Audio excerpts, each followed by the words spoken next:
유초, 중고등학교 학생들의 추가 등교를 이틀 앞두고 서울에서 유치원생 1명이 코로나19 확진 판정을 받았습니다. 네, 현재 서울 강서구 일대 초등학교와 유치원 15곳이 내일까지 긴급 돌봄을 중단했는데요. 정부는 감염의 위험이 높은 지역에선 등교 학생 인원을 3분의 2로 제한했습니다. 금창호 기자와 자세한 얘기 나눠보죠. 어서 오세요. 안녕하세요. 네, 지난주에 이제 개학을 앞두고 고3 학생이 코로나19에 감염이 된 거에 이어서 오늘은 이제 유치원생이 코로나19 감염이 됐다는 보도가 나오고 있거든요. 지금 상황이 어떤 겁니까? 네, 서울 강서구에서 6살 된 유치원생 1명이 코로나19에 감염된 것으로 확인이 됐습니다. 예. 앞서 이 지역의 영 렘브란트 미술학원에서 일하는 강사 1명이 확진 판정을 받았는데 이 강사가 가르치던 학생입니다.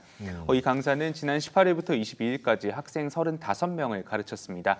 학원 수강생 91명과 강사 3명, 학부모 2명이 이제 보건소에서 검사를 받았고 결과는 내일 나올 예정입니다. 일단 방역당국은 어제 미술학원을 소독했고요. 그리고 또 같은 건물에 있는 학원 5곳과 교습소 8곳은 휴원 조치하고 방역을 실시할 예정입니다. 네. 미술 강사와 밀접 접촉한 학생들이 다닌 초등학교 5곳과 유치원 10곳은 내일까지 긴급 돌봄을 중단했습니다. 서울시 교육청은 이틀 뒤 27일 이 등교 개학 날인데요. 이때 학교 문을 열 수 있을지는 이 접촉자들의 검사 결과를 바탕으로 판단하겠다고 밝혔습니다. 네, 자, 말씀하신 대로 이제 내일 이틀 뒤면 모레면 이제 총 5배가 늘어난 규모죠. 지난주와 비교해 봤을 때 237만 명이 이제 학교에 가게 되는데 이 정도가 되면 이제 거리 두기가 좀 물리적으로 어려운 상황이 될 수도 있을 텐데 정부의 대책이 어떻게 준비되고 있습니까? 네, 말씀하신 것처럼 모레는 고등학교 2학년과 중학교 3학년 그리고 초등학교 1, 2학년 거기에 유치원생까지 등교 대상입니다. 네. 지난주 등교를 시작한 말씀하신 고3 44만 명에 비해 규모가 5배 이상 늘었습니다. 그래서 교육부도 학교가 너무 혼잡해지지 않도록 하는데 지금 힘을 쏟고 있는데요. 우선 감염 위험 지역 같은 경우에는 학교 안에서 수업받는 인원이 전체의 3분의 2를 넘지 않도록 했습니다. 네. 현재 이태원발 감염이 나오는 수도권과 대구, 경북이 대상입니다. 한 교실에 학생이 너무 많을 경우에는 일단 반을 2개로 나누고요. 또 학년별 또는 학급별로 격일, 격주 등교를 실시하고 원격 수업과 등교 수업도 병행할 예정입니다. 네, 이렇게 학생의 인원을 조정하면서 밀집도를 좀 낮추는 방안을 내놔도 학생들 관리가 선생님 혼자서 오롯이 감당하기 좀 힘들어서 제대로 지켜지지 않는 경우들도 많을 것 같은데요. 이에 대한 보완책은 있을까요? 네, 말씀하신 것처럼 아무리 공간을 넓게 확보한다고 해도 이 거리두기 지침이 제대로 지켜지지 않으면 사실 소용이 없겠죠. 예. 특히 초등학교 저학년처럼 이 어린 학생들이 과연 방역 수칙을 잘 지킬 수 있을지 아니 마스크를 또 하루 종일 쓰고 있을 수 있을지 이런 부분에 대해서 걱정하는 학부모님들도 상당히 많습니다. 예. 그래서 교육부가 이런 생활 지도를 위해서 보조 인력 3만여 명을 투입하기로 했습니다. 방과 후 학교 강사나 퇴직교원, 자원봉사자 그리고 시간 강사 등을 활용한다는 계획입니다. 모든 학교급에 한 학교당 평균 3명씩 배치될 예정이고요. 학생 생활 지도와 방역 활동을 돕게 되고 분반할 경우에는 이 인원들은 학급 운영도 지원을 합니다.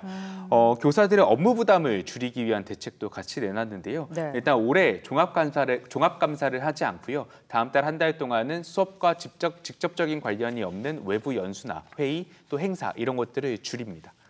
현재까지 고3 확진자도 있고 유치원생 확진자도 있고 지금 상황을 지켜봐야 하는 상황에서 등교 수업을 하되 돌봄은 중단하겠다라는 초등학교도 나와서 학부모님들의 걱정이 가시지가 않을 것 같아요. 네, 근데 그런 걱정들이 좀 많이 하고 계신데 사실 예. 결과부터 좀 말씀을 드리면은 긴급 돌봄이 중단이 되지는 않습니다.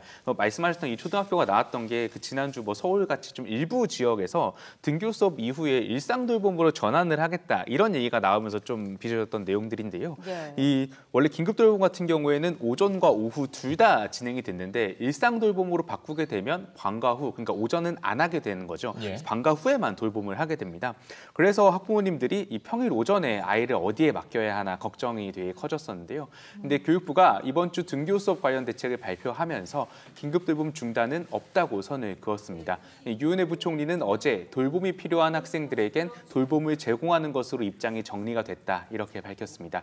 또 아이가 감염될까 봐 걱정이 돼서 학교에 보내지 않으려는 학부모들 같은 경우에는 가정학습을 통해서 사실상 출석 인정도 받을 수가 있습니다. 네, 코로나19 확진자가 오늘 자정을 기준으로 지금 15명이 나왔는데요. 정부에서도 대중교통 이용 시에 마스크를 쓰지 않으면 아예 타지 못하게 한다라는 대책도 내놨죠.